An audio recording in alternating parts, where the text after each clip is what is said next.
Hello and welcome back to the channel, and welcome back to a new Project Freelander. No, I didn't purposely go out and buy this car. I don't need another one. It just came my way. It was one of my customers, and I have actually got videos ready to go on this about why I bought it and etc etc. So I'll just use this as a short introductory video, and there will be content which I've already got filmed to follow. So obviously this is the Freelander 1 TD4 with a BMW 2-litre turbo diesel engine in. You'll all be familiar with it. It's got some nice BF Goodrich, what do you call them? Badger or something. These have got to be worth a bit of money. This front brake was overheating. I've had the caliper to bits. See what happens when I actually drive it. I'll not mention too much about what I've done. I'll keep all that for the new video. It's quite a nice spec one. It's absolutely filthy. It needs a good wash. It probably hasn't been washed in years. Interior wise, it's got the half leather in Alcantara. I didn't even realise it had that because it had seat covers on. Believe me, the only thing I will say I have done, which I haven't filmed, was the interior of this car was an absolute mess. So I didn't think you would find it very interesting, me hoovering a car for probably the best part of a day. But I've gotten it to how I want it to be. So, you know, I'll go through the interior a little bit when we get into that bit. We'll have a look in the back. Yes, I know, the windows tinted, taped up like that. It knocked up years ago, and the fella just shoved a few pegs in, put some tape on. And to be quite honest, for how much I'm going to use that window, I may take that off and prop it up properly so it doesn't look as tatty, but hey ho, it is what it is. But again, pleasantly surprised, because these back seats had always been folded down because he used the back of the car like a van to put a dog in. So it was quite nice to see little touches like this, which I've reviewed much newer and nicer cars. You know, nice, what's that down? The light 12-volt socket, and an ashtray for storage.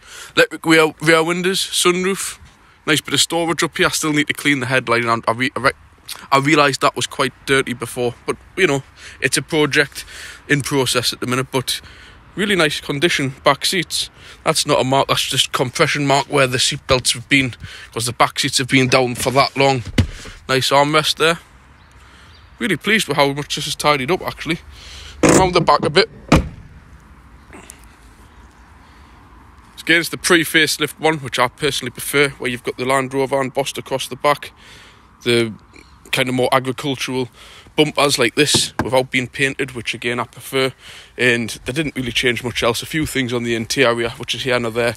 And these have got the more square plastic, believe it or not, headlights. I do prefer them, and I actually do prefer all this black plastic on them. It's just exactly where you're going to scuff things if you're off-roading and things like that. So I think it's perfect, and I do much prefer the pre-facelift ones. I think the other ones are trying a little bit too hard to look like the newer stuff, which they never were. They're an old car, these. I think they started out in production at 1999, 2000, somewhere around there.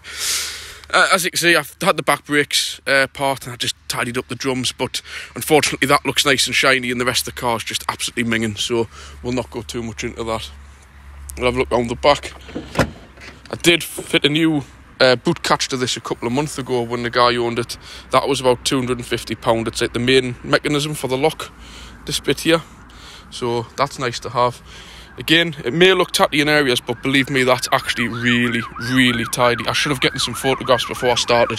A little storage area down there. It hasn't got no kind of pull-across drawer. I don't even know if it comes with it. Sorry, I just thought we'd let that ambulance go by.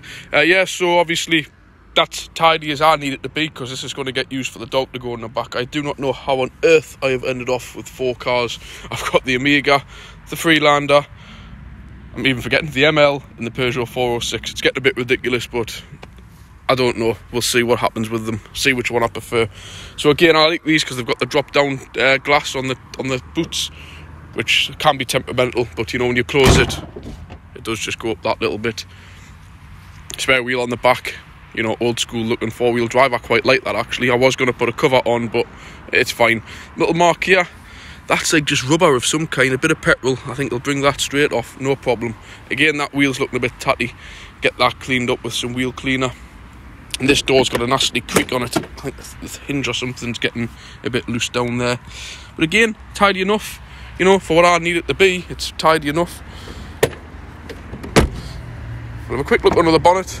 I'm not, because it's just starting to rain. I'm not going to go into too much detail because, as I've mentioned, I've got a lot of content, believe it or not, on this car. I've probably done more work on this car than I have done on any of my projects. Well, any of my projects in a short space of time anyways. So I'll briefly just go over, obviously, it's the 2 litre BMW, they call it the TD4. It's on all the 3 series, E46 and stuff like that. Good engine. I'm not going to go through anything really about it because it's all going to be listed in my channel. So I'll just, on my channel, in the next videos. Excuse me, it's starting to actually pour rain, so I'm trying to get this over with. Right, we're in the car. It's started to rain quite heavy there, so I had to make a dive for the car. So yeah, I'm really impressed with the condition of the interior. To say how bad it looked when I got it, I mean, the dashboard was that thick of soil and dust. I thought it was way past being able to bring back to any form of usability. But we'll go around the interior. I mean, it is what it is. It's actually quite a nice spec one to say. It has got the half leather aircon. Don't know if it works, but the condenser I did notice when I was working on it in the front looks very new. And like I say, that's to make, yeah, I think that's a sunroof, which I'm not going to play around with on these cars because they can be very temperamental. And again, I like this idea at the back, when I've got the dog in, the back window can go up and down on the actual boot. Again, see what happens with that, because these are very bad for electric windows and sunroofs and stuff. And these are your switches down here for your 4 electric windows. As you've seen, the rear left one, definite no-go. That does work, but it doesn't come up and down how I like it. These, like, where the speakers are in, are taped on. I think the clips have just broke on them. I don't know. It's always been like that. And again, so I'll just have a look down here. You know, you got your lock-in button. Nothing that flash, you know. Standard radio. There's a CD disc changer under the seat. You got your hill descent control. It's an automatic. So that's another nice feature to have. God knows if it's any good or not, but it does drive nice from when I've remember driving it over the year, because I've worked on this car for a lot of years. You know, up here you've got your typical Land Rover buttons for your rear wipers, fog lights, your standard kind of Rover of the time lights, stalks. You know, they're just everything what you would get on these of this era. So, you know, it is what it is. Before anybody makes the comments, this car has got a brand new prop shaft on it. Well, I'm saying brand new. It was done about a year ago, and I can guarantee the car won't have done more than 200 or 300 mile, if that. So it is 4-wheel drive. Before anybody says anything, it's not been converted to 2-wheel drive. So yeah, like I said, there's just a lot of nice storage, like, you know, just when you're out for the day with the dog and that, you know, like, there's places there to put a drink. I wouldn't have ever thought of that. Nice. You know, as I've got my can here, what do they call these? Tea shelves. Fantastic. You know, somewhere where you can put stuff. You know, if you're just sitting having 5 minutes, you can place like a laptop on there or anything. It's just a nice, versatile, kind of agricultural, usable kind of interior. It's hard to explain. Like, I quite like it. I like these square, chunky buttons and stuff that just seem to work. You know, storage down here in the centre console. But there'll be cup holders on there. Yeah. Little cubby holes down there. It's just a nice place to be. People call these things, you know. So I've been through this on my other video, which you'll see when I'm doing the work on it.